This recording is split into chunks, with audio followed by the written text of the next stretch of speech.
जय हिंद, जय भारत साथियों। मैं मदन लाल आज़ाद, संयोजक संस्थापक ठगी पीढ़ी जमाकर्ता परिवार और all India bike board taxi union, आज दिनांक 26 नवंबर 2022 को आपके समक्ष प्रस्तुत हूं। राजधानी दिल्ली से कुछ खास सूचनाएं, खास समाचार आप सब तक पहुंचाने के लिए। दोस्तों, जैसा कि आप सबको पता है,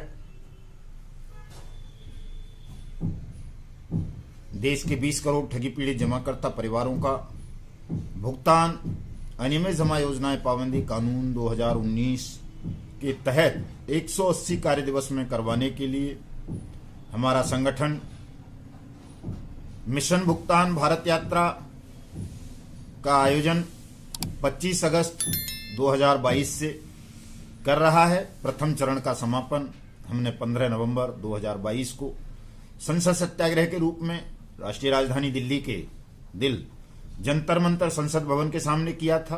उसमें आप सबने जो बढ़ चढ़कर योगदान दिया, सहयोग किया, अपनी भागीदारी सुनिश्चित की, निश्चित रूप से उसका प्रभाव शासन और प्रशासन पर पड़ा और आपके प्रथम चरण के मिशन भुगतान भारत यात्रा कार्यक्रम के कारण, आपके संसद सत्याग्रह के सफल आयोजन के कारण, आपकी शांति, अनुशासन और प्रतिबद्धता को देखते हुए शासन ने देश के बहुत सारे राज्यों में, बहुत सारे स्थानों पर आपके भुगतान की प्रक्रिया को आरंभ कर दिया है।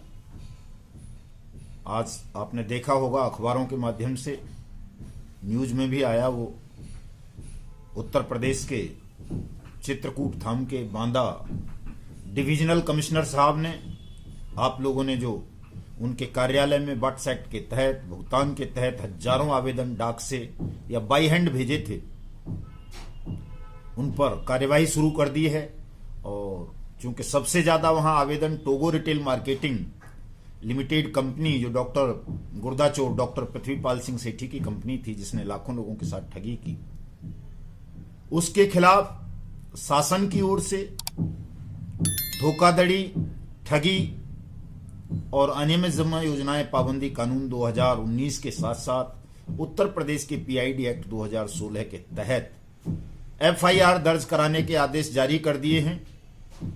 और जब ऐसा आदेश हो गया है तो निश्चित रूप से टोगो रिटेल मार्केटिंग लिमिटेड के ठगी पीड़ितों के ही नहीं, बांदा डिविजनल ज्यूरिडिक्शन के जितने भी बांदा संभाग के ठगी पीड़ित हैं, चाहे वो सहारा इंडिया परिवार के हों, पीएसीएल के हों, कल्पतरू के हों, टोगो रिटेल मार्केटिंग के हों, bike boat, hello taxi, top ride के हों, समृद्धा जीवन के हों, साईं प्रकाश श्रीराम के हों, साईं प्रसाद के हों, आदर्श के हों, नवजीवन के हों, आपेश्वर के हों, खेतेश्वर के हों, कैमना के हों, रोज वैली के हों, या अल्केमिस्ट के हों, या जेकेबी किसान एग्रो समेत साइंस सिटी, फ्यूचर मेकर, कैची पिक्सल जैसी हजारों हजार ठग कंपनीज या ठग क्रेडिट सोसाइटीज के हों, उन सभी को इसका लाभ निश्चित रूप से मिलेगा। दोस्तों, ये एक बहुत बड़ी खबर है आप सबके लिए और मुझे तो अत्यंत प्रसन्नता हो रही है कि हमारी जो मेहनत थी उसका सार्थक परिणाम आना आरंभ हो गया है। और दूसरी खबर मैं आपको बता दूं कि जहां से हमने सबसे पहले कोट द्वार से उत्तराखंड से 25 अगस्त से यात्रा शुरू की थी, कोट द्वार में पीएसीएल वाले मैटर को लेकर जो आदरणीय सुखदेव शास्त्री जी, हमारे उत्तराखंड के प्रभारी, पीएसीएल के ही विक्टिम हैं, उसी को वो ही देख रहे हैं, उनकी शिकायत पर महामहिम राष्ट्रपति ने उत्तराखंड के चीफ सेक्रेटरी को आदेश जारी किए। चीफ सेक्रेटरी साहब ने डीजीपी साहब को वहां के को आदेश जारी किए और डीजीपी साहब ने एसपी पौड़ी गढ़वाल को आदेश जारी करते हुए 30 दिन के अंदर अंदर पीएसीएल के खिलाफ जो कोट द्वार में मुकदमा दर्ज हुआ उस पर कार्रवाई सुनिश्चित करने के लिखित आदेश जारी कर दिए हैं। मैं दोनों चीजें, ये पेपर की कटिंग बांदा वाली और डीजीपी साहब के लिखित आदेश उत्तराखंड वाले मामले में, आज फेसबुक पर लगाऊंगा, आप वहां जाकर देख सकते हैं। फेसबुक आईडी मेरी मदन लाल आजाद के नाम से सर्च कर लेंगे, कोई भी देख लेंगे, अभी थोड़ी देर बाद की पोस्ट होगी। किसी को लगे कि मैं झूठ बोल रहा हूं तो ये झूठ नहीं है साथियों।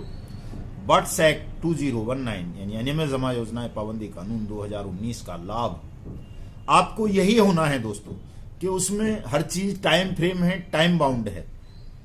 आफ्टर एफआईआर 1 महीने के अंदर अंदर पुलिस अधिकारी को, जो भी इन्वेस्टिगेशन ऑफिसर होगा, वो थाना अधिकारी के स्तर से नीचे का नहीं होगा, उसे अपनी चार्जशीट बट्स एक्ट की जो स्पेशल कोर्ट प्रत्येक जिले में बनाई गई हैं उसमें फाइल करनी होगी।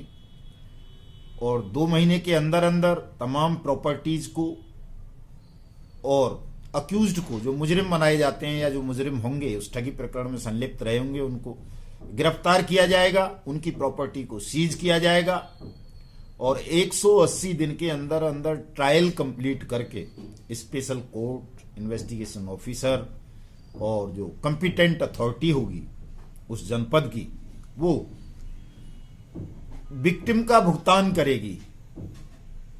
विक्टिम्स का नहीं दोस्तों, विक्टिम, इस शब्द को विशेष ध्यान रखना कि जो आवेदन करेंगे बट्स एक्ट 2019 के तहत उन्हीं का भुगतान होगा।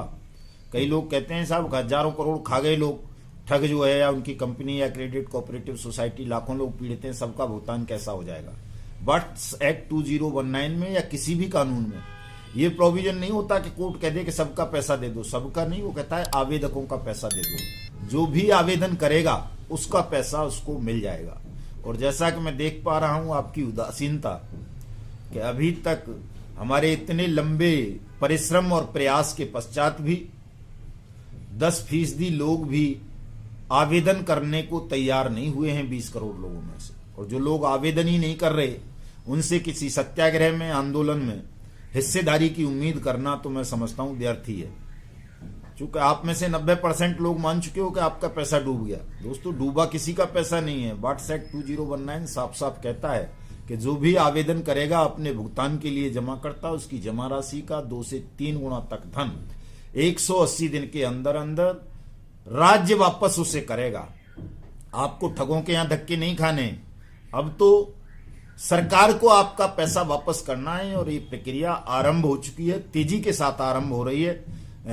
परसों पढ़ले दिन आपने जम्मू कश्मीर का मैटर भी देखा होगा कि मैं जम्मू के डिविजनल कमिश्नर से बहन तरनजीत कौर और आदरणीय थापा साहब, मुलखराज साहब और अन्य 85 साथी के, चमनलाल साहब थे हमारे बाइक बोट वाले, उनके साथ सबके साथ मुलाकात की थी। वहां मेमोरेंडम देकर के आया था बट्स एक्ट की जनपालना सुनिश्चित करवाने के लिए, और उन्होंने हमारे उस मेमोरेंडम पर संज्ञान लेते हुए उसे शासन को भेजा है। शासन से अप्रूवल लेकर के जम्मू कश्मीर लद्दाख तीनों क्षेत्रों में भी बट्स एक्ट 2019 के तहत कार्रवाई आरंभ होगी। मध्य प्रदेश में बट्स एक्ट की ट्रायल कोर्ट सजा सुना चुकी है कई मुजरिमों को, ठगों को।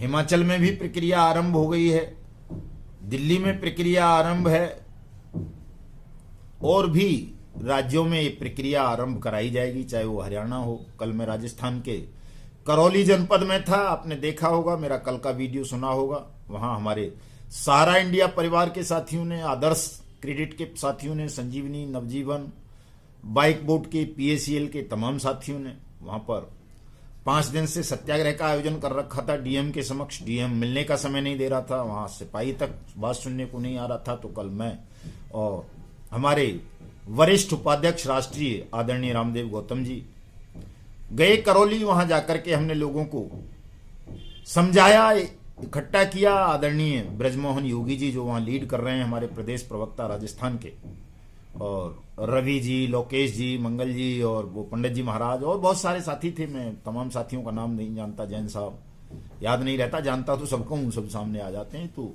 बड़ी हिम्मत और साहस मिला लोगों को हमारे पहुंचने से, और तमाम साथी हमारे साथ ही। कलेक्टर साहब का कलेक्ट्रेट में दूसरी मंजिल पर दफ्तर था। इतनी साहस और शक्ति का परिचय दिया लोगों ने कि वो कलेक्टर साहब के 2nd मंजिल वाले ऑफिस पर पहुंच गए। जुलूस की शक्ल में वहां जमकर नारेबाजी की, बट्स एक्ट की अनुपालना सुनिश्चित करो, हमारा पैसा वापस करो, ठगों को फांसी दो। जब नारेबाजी हुई तो कलेक्टर साहब को उस सत्याग्रह के समक्ष नतमस्तक होना पड़ा, सबकी बात सुननी पड़ी।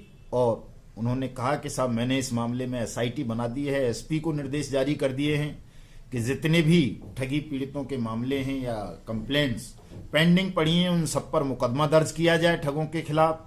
जिन ठगों के खिलाफ पहले से मुकदमे हैं, सारा इंडिया परिवार जैसी कंपनीज के खिलाफ 4-4 मुकदमे हैं करौली में, उन पर एक्शन लेते हुए तुरंत ठगों को गिरफ्तार किया जाए। वहां का कोई आरएम या कुछ था सज्जन सिंह उसकी गिरफ्तारी के आदेश किए पहले तो, और बाकी जो अक्यूज्ड हैं उनको भी गिरफ्तार किया जाए और इनका भुगतान सुनिश्चित करवाया जाए। और क्या बोलते हैं, अपना जो डिप्टी रजिस्ट्रार कोऑपरेटिव वहां कंपिटेंट अथॉरिटी बना रखे हैं राजस्थान के हर जिले में बर्ड्स एक्ट 2019 के तहत, उसके विषय में भी हमने